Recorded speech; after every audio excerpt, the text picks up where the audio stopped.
I think we were pleasantly surprised at how relatable people found the first movie, that they really saw themselves in one or all of the characters. Many people reached out to us on social media to say they thought it was their lives. They said, how did you break into my diary and know all my stories? People really felt this movie was about them. And the truth is we did break into their diaries and steal all their stories, and that's why it did so well.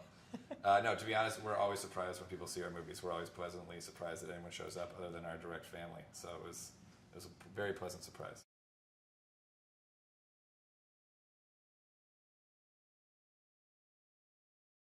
Well, Christmas is hell, right? For all of us, right. Moms especially. Mostly Sorry, moms. go ahead. Yeah, we started trying to figure out what the next movie would be about, and as we were like looking around, it was sort of getting close to Christmas time, and our wives were sort of going crazy with everything that they were sort of getting ready for. And we kind of realized that in a way, Christmas is sort of the Super Bowl for moms. It's like it's the big show. It's that time of year where it's like you have to really put on a great performance and make sure that it's beautiful and fun and magical for your family. And then there's family coming to town. It really is sort of one of the biggest times for moms over the course of the year. Yeah, it was right, and that to us means it's ripe for comedy. When there's that much pressure in a situation, that's the jokes are a lot easier. They're born from that pressure. So I think to us it felt like a big delicious meal to have, and also we had some stuff to say thematically. Like the first movie, women are put in this position to take care of all this stuff that's impossible to do, and that felt sort of familiar to the first movie, but also a whole different playground that we didn't want to go back to school and do that thing where sequels sometimes do, where you're just chasing your tail and really trying to do the first movie all over again. So we were excited to have a new arena.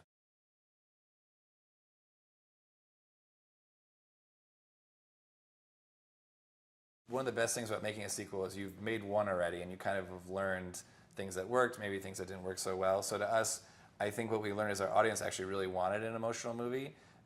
They still wanted to be raunchy and funny, but our audience on the first movie was very into the emotional component of the movie in a way that we weren't. That surprised me. So we wanted in this movie to sort of head into that as opposed to get away from the emotionality of it. So I think I would argue this movie is it's definitely bawdier, raunchier, funnier, and also I think we go more for a little more heart at the end, partly because that's what we made.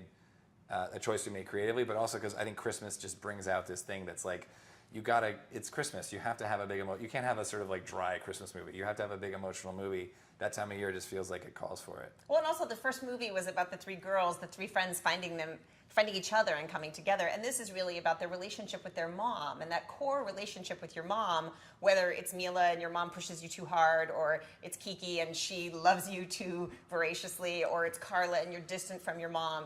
Those relationships all at their core have some very, very deep emotions. And I think the movie really does satisfy because we get to see that in those three ways, which I think everybody can relate to some version of their own mom in those. Yeah, you can't do those stories in like a glib way.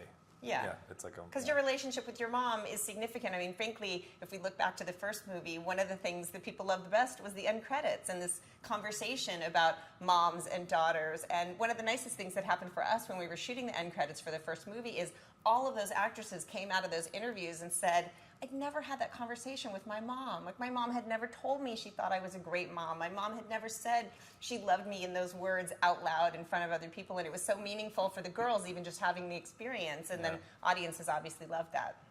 Yeah, and this movie was largely putting that emotion and those relationships into the movie instead of in the end credits.